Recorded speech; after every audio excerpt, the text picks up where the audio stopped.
Hello everyone, कैसे हैं आप सब। आई होप कि आप सभी काफ़ी अच्छे होंगे। मैं हूं अंज और स्वागत है आपका अपने YouTube channel love beyond limits पर। रीकैप आप लोग खुद ही ले लीजिएगा। हम चलते हैं अगले पार्ट पर। तारा आज हॉस्टल से अपने घर अपनी माँ के पास जाने वाली थी। तारा आज अपनी सारी पैकिंग करने वाली थी। कॉलेज, दोस्त, हॉस्टल लाइफ, ये सब कुछ छोड़कर वो एक अनजान शहर, एक अनजान जगह जाने वाली थी। आज उसका कॉलेज, इस हॉस्टल में लास्ट डे था।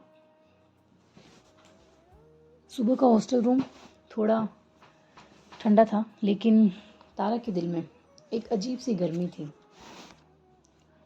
She had received her final confirmation mail from Aurelle. Confirmation mail के आने के बाद तारा को ईरा का नाम हर जगह दिख रहा था, जैसे एक इनविजिबल इंक हो जो अब उसे कुछ कुछ साफ दिखने लगी है। तारा अपने आप को मिरर के सामने खड़े होकर खुद से कहती है, Tara Shekhawat, you are really going to Mumbai, the city of dreams, to her city, और maybe closer to her. उसका दिल ये सोचकर हल्का सा मुस्कुराया। हॉस्टल की वॉल पर पहली बार कुछ खुशबू सी महसूस हुई थी। हॉस्टल का मैस, वही पुराना अंदाज, वही पुरानी चाय, वही दोस्तों की चिट चैट, वही मिश्का की मस्ती, वो सब उसे याद आ रहा था। लेकिन आज लास्ट डे था तारा का, तो वो रेडी होकर इस अपने कैंटीन की मेस में पहुंचती है और मेस में पहुंचकर अपनी मेस वाली आंटी से कहती है कि आज वो चाय अपने हाथ से बनाएगी। तो उसने मेस में जाकर आज चाय अपने लिए, इस मेस की आखिरी चाय खुद से बनाई। चाय की हर सिप के साथ उसे याद आ रहा था वो हर पल, वो हर लम्हा जो उसने पिछले 3 सालों में इस कॉलेज में, इस हॉस्टल में बिताया था। तारा मिली थी अपने सीनियर से। सीनियर्स ने भी उसे मिलकर गाइडेंस दिया, रेज्यूमे ट्वीक्स दिए, हाउसिंग टिप्स दिए, कुछ मुंबई के कुछ रूल्स बताए, कैसे सरवाइव करेगी, कैसे वहाँ अकेली रहेगी। तारा ने भी अपने सभी सीनियर्स की बातों को बड़े ही ध्यान से और गौर से सुना, और कुछ कुछ बातें जो उसे नोट करनी चाहिए थी वो उन्हें अपने फ़ोन के नोटपैड में नोट करती जा रही थी और उन्हें फॉलो करने के लिए अपना सिर हाँ में हिलाया। वहीं रूम में मिश्का और कुछ लड़कियों ने तारा के लिए आज लास्ट फेयरवेल सरप्राइज़ प्लान किया।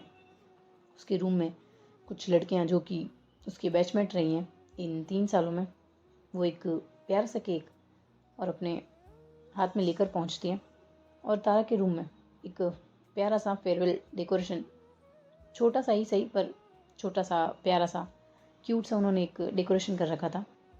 केक पर लिखा था, तारा वी विल मिस यू। तारा ने जैसे ही केक देखा, केक को देखकर तारा की आंखें थोड़ी नम हो गई थी। सभी को मिलकर तारा ने एक ग्रुप हग दिया और उसके बाद केक कटिंग करके केक को एक एक करके सभी को खिलाया। सभी ने भी तारा को केक खिलाया, कुछ गिफ्ट्स दिए जो तारा को काफ़ी पसंद आए थे, काफ़ी अच्छे लगे थे तारा को वो गिफ्ट्स। सभी ने मिलकर तारा के लिए एक गाना गाया, वो कुछ यूँ है, यारों दोस्ती बड़ी ही हसीन है, ये ना हो तो क्या फिर बोलो ये जिंदगी है, कोई तो हो राज़दार, बेगरज तेरा हो यार। कोई तो हो राज़दार। यारों मोहब्बत ही तो बंदगी है, ये न हो तो क्या फिर बोलो ये जिंदगी है। कोई तो दिलबर हो यार, जिसको तुझसे हो प्यार, कोई तो दिलबर हो यार। और इन सभी ने मिलकर बहुत सारे फ़ोटोज़ क्लिक करे और उनको अपनी यादों में संजो लिया। तारा की आंखों में आंसू थे, उसके सपने को पूरा करने के सफ़र से लेकर हॉस्टल के लोगों में कुछ अपनापन ढूंढने तक। इन सभी यादों को उसने अपनी डायरी में कैद कर लिया था। उन सभी दोस्तों की ये छोटी सी पार्टी, फेयरवेल पार्टी ख़त्म हुई थी और सभी दोस्त अपने अपने रूम में चले गए थे। मिश्का भी तारा के लिए एक प्यारा सा ब्रेसलेट लेकर आई थी और तारा ने उसे पहनने के लिए अपना हाथ आगे बढ़ाया तो मिश्का ने भी उसे पहना दिया। दोनों ने एक दूसरे को हग किया और एक बहुत ही इंटेंस और इमोशनल मोमेंट शेयर किया। मिश्का ने कहा तारा से, आई मिस यू यार Shekhu. I miss you too Mishka. तेरे बिना अब मुझे वहाँ शेखू कौन कहेगा।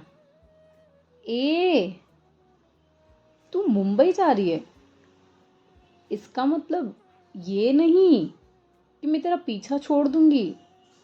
बिल्कुल नहीं, सपने में भी मत सोचना ये। तू मेरी शेखू थी, मेरी शेखू है और मेरी शेखू ही रहेगी। मेरे अलावा तुझे कोई और शेखू नहीं बुला सकता। तेरा दिमाग खाने का सोचना मत। तेरा दिमाग खाने के लिए रोज कॉल करूंगी तुझे। इतना जल्दी नहीं भूलने दूंगी तुझे अपने आप को, समझी शेखू। और तारा फिर से मिश्का को हक कर लेती है। रात को करीब 2 बजे तक तारा अपना बैग पैक करने की प्लानिंग करती रही। जो स्टफ़ उसे अपने साथ मुंबई ले जाना है वो अलग बैग में, और जो स्टफ़ उसे अपनी माँ के यहाँ रखना है वो स्टफ़ अलग बैग में। एक ख़ास इंडिगो कुर्ता, वही कुर्ता जो उसने उस दिन एग्जीबिशन में पहना था, उसने उसे अलग रखा। और उस कुर्ते को देखकर उसे फिर से एक बार इरा की याद आई। वो स्लो गेज़, वो हाफ स्माइल।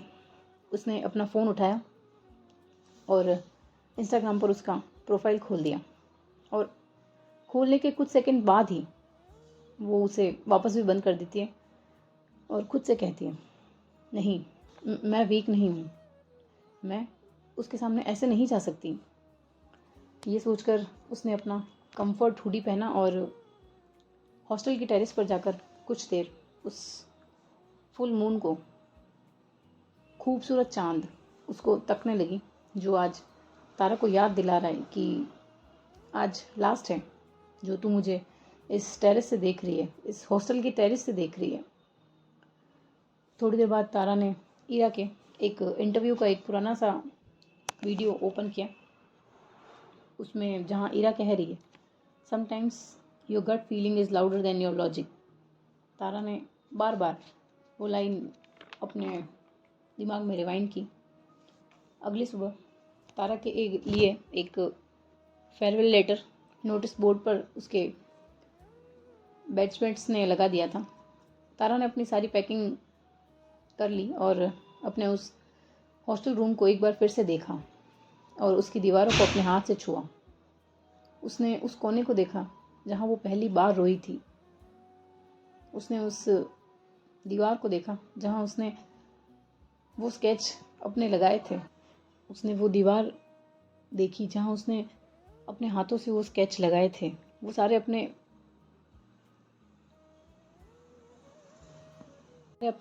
कटआउट्स लगाए थे।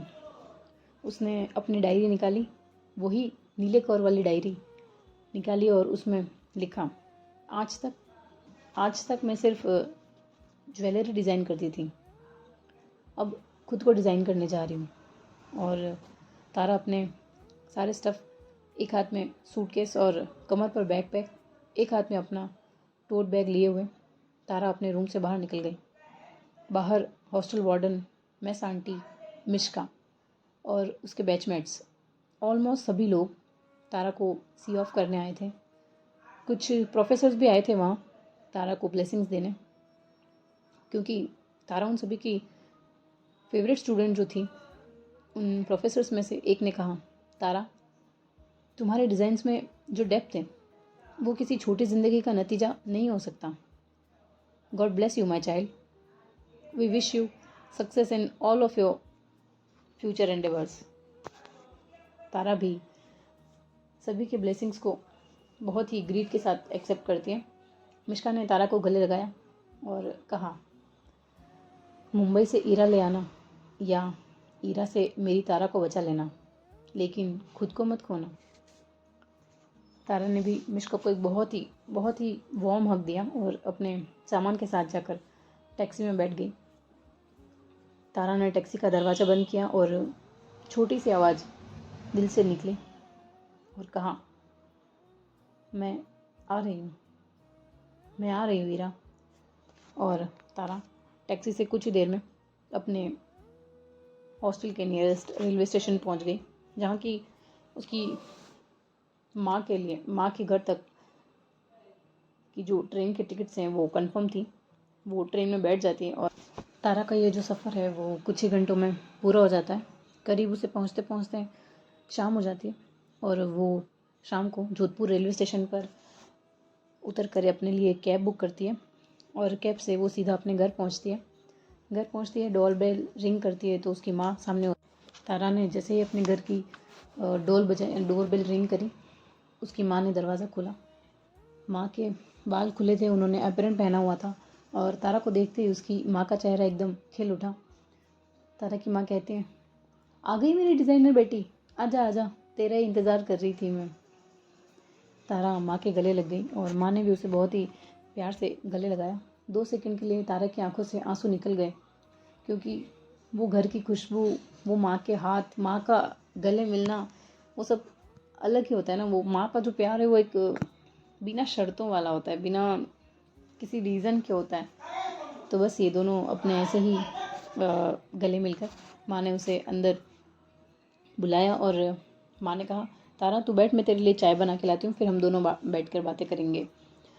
तारा और माँ बैठे हैं वहाँ पर। माँ एक स्टील की ट्रे में 2 कप चाय लेकर आई हैं और दोनों साथ में चाय पी रहे हैं, लेकिन दोनों चुप थे। कुछ कहीं ना कहीं जैसे दोनों के अंदर ही अंदर चल रहा था। तभी माँ ने पूछा, नई जॉब, बड़े लोग, ईरा, डर तो नहीं लग रहा? तारा चुप रही, लेकिन आंखों में ईरा के नाम की एक सुंदर सी चमक थी। जैसे ही उसने ईरा का नाम सुना, वो एक उसकी आंखों में एक चमक दिखाई दी। तारा मुस्कुरा कर कहती है, डर लगता है लेकिन जाने की इच्छा ज़्यादा है माँ। और माँ ने उसकी ये बात सुनकर एक हल्की सी प्यारी सी मुस्कुराहट तारा को दी। अभी माँ तारा से कहती है, बेटा मुंबई बड़ा शहर है, लेकिन तुझे इससे भी बड़ा बनना पड़ेगा। तुझे तेरे सपने पूरे करने पड़ेंगे। तारा भी उनकी बात को सुनकर अपना सिर हाँ में हिला देती है और माँ को हक कर लेती है। ये दोनों माँ बेटी ऐसे ही अपनी बातें पूरी करते हैं और माँ वहाँ से शाम को खाने को लेकर वहाँ से चली जाती है। थोड़ी देर बाद तारा जो छत पर थी अपने टेरेस पर, माँ ने उसे आवाज़ लगाई, तारा आजा बेटा, गर्मा गर्म आलू के पराठे बनाए मैंने तेरे लिए, आजा। तारा की आंखों में आलू के पराठे नाम जैसे ही सुनती है तो उसकी आंखों में एक चमक आ जाती है और वो जल्दी से नीचे आती है। और ये दोनों माँ बेटी ऐसे ही बैठे हैं, अपना डिनर विनर फिनिश करते हैं और अपने रूम में आते हैं। तारा और माँ एक बेड पर बैठे हैं। तारा माँ की गोद में सर रख के लेटी हुई है। माँ जो है तारा के बालों को सहला रही है। माँ कुछ नहीं कहती, बस तारा के सर को प्यार से सहला रही थी। और तारा को कब नींद आती पता ही नहीं चलता, क्योंकि माँ की गोद में तो किसे नींद नहीं आएगी। माँ तो माँ है ना, माँ का तो टच भी सारी टेंशन, सारी परेशानियाँ भुला देता है। तो बस माँ भी, तारा ने भी वैसा ही किया। वो भी अपनी सारी टेंशन, सारी हेजिटेशंस सब कुछ भूल गई थी अपनी माँ की गोद में सर रखे हुए, और ये लोग ऐसे ही, इनकी जो है वो नींद पूरी हो जाती। अगली सुबह तारा उठती है और अपना वही डेली रूटीन फॉलो करती है। तारा आज नीले रंग की टी शर्ट में है। उसकी आंखों में नींद नहीं है, लेकिन एक अलग सा रोमांच है। हाथों में वही नीले रंग वाली डायरी है जिसमें वो अपने हर बड़े मोड़ पर कुछ लिखती है। और ये वही कमरा है जहाँ बैठकर तारा ने पहली बार इरा मेहरा का इंटरव्यू पढ़ा था। वही खिड़की है जहाँ से कभी बारिश में वो बैठकर डिज़ाइन सोचती थी। और आज उसी इरा मेहरा की कंपनी में जाने के लिए वो पैकिंग कर रही है। वो बैग का जिप बंद कर खिड़की के पास जाकर बैठती है। तभी माँ की आवाज़ आती है पीछे से। भावुक, थोड़ा सा इमोशनल होते हुए कहती है, तारा थोड़ा सा नाश्ता कर ले बेटा, ट्रेन में भूख लग सकती है। तारा जो है वो हल्का सा मुस्कुराती है और कहती है, माँ बस एक पराठा, और आप ना रोइएगा मत, जब स्टेशन पर मुझे छोड़ने आएंगी तो रोइएगा मत प्लीज़। माँ हंसती है, कोशिश करती है हंसने की, हंसती तो नहीं है बट फिर भी वो कहती है कि मैं क्यों रोऊंगी, मेरी बेटी इतनी बड़ी कंपनी में नौकरी करने जा रही है, मैं क्यों रोऊंगी, पूरी दुनिया फ़क्र करेगी तुझ पर, रोऊं क्यों मैं। और कुछ देर बाद ये लोग ऐसे स्टेशन पहुंच जाते हैं। प्लेटफॉर्म पर हल्की हल्की धुंध है क्योंकि अभी बहुत जल्दी है, सुबह 6:15 की ट्रेन है, 6:15 की ट्रेन है तारा की। तो कहीं चाय वाले की आवाज़, कहीं चाय की आवाज़ है, कहीं पक्षियों की चरचराहट है। तारा वहाँ अपने बैग के साथ खड़ी है। सामने वाली ट्रेन की खिड़की से कुछ लोग जो हैं उसे नज़र आ रहे हैं। कुछ देर में वहाँ तारा की ट्रेन भी आ जाती और तारा अपना सारा स्टफ जो है वो, माँ उसे हग करते हुए कहती है, अपनी माँ को हर रविवार फ़ोन करना मत भूलना और अपना ख्याल रखना तारा, बहुत मेहनत करना, लेकिन मेरी तारा ही रहने देना, खुद को मत खोना। और घड़ी ऐसे ही अपना जो टाइम है वो थोड़ा आगे बढ़ाती है। घड़ी में अब 6:30 हो गए, ट्रेन के रवाना होने का टाइम हो गया। तारा खिड़की के पास बैठे, ट्रेन की रफ्तार के साथ साथ तारा की आंखों में ईरा का चेहरा आता है। वही ज्वेलरी एग्जीबिशन में पहली बार वो आत्मविश्वास, वो सलीका, वो आँखें जो उसकी रूह तक उतर गई थी, वो उसे देखती है और बस वही सब उसकी आंखों के सामने आ जाता है फिर से। माँ उसे बहुत ही प्यार से आंखों में आंसू लिए बाय करती है। और ये काफ़ी टाइम हो गया, अब ट्रेन जो है वहाँ से निकल गई है। वो अपने गंतव्य जगह जहाँ लास्ट उसका स्टॉपेज है वहाँ तक जाने के लिए वो निकल गई है। तो हम भी निकल जाते हैं। अब तारा का जो ईरा से इंटरव्यू है वो हम अगले पार्ट में रखेंगे, क्योंकि मैं लिख नहीं पाई हूँ और बहुत डिस्टर्बेंस भी हो रहा है, तो आई कांट कंसंट्रेट। सो अगले पार्ट में तारा और ईरा का जो इंटरव्यू है, जो इनकी दूसरी मुलाकात है, वो हम आप सभी के लिए लेकर आएंगे। आई एम सो सॉरी आज के छोटे पार्ट के लिए, प्लीज़ प्लीज़ प्लीज़ माफ़ कर दीजिएगा। और आई होप कि आप सब समझेंगे मेरी सिचुएशन को। मिलते हैं आपसे अगले पार्ट में, तब तक के लिए खुश रहिए, अपने अपनों को खुश रखिए, और स्टोरी अच्छी लग रही है तो वीडियो को लाइक, शेयर, सब्सक्राइब, कमेंट सब कर दीजिए। Bye bye, take care, thank you.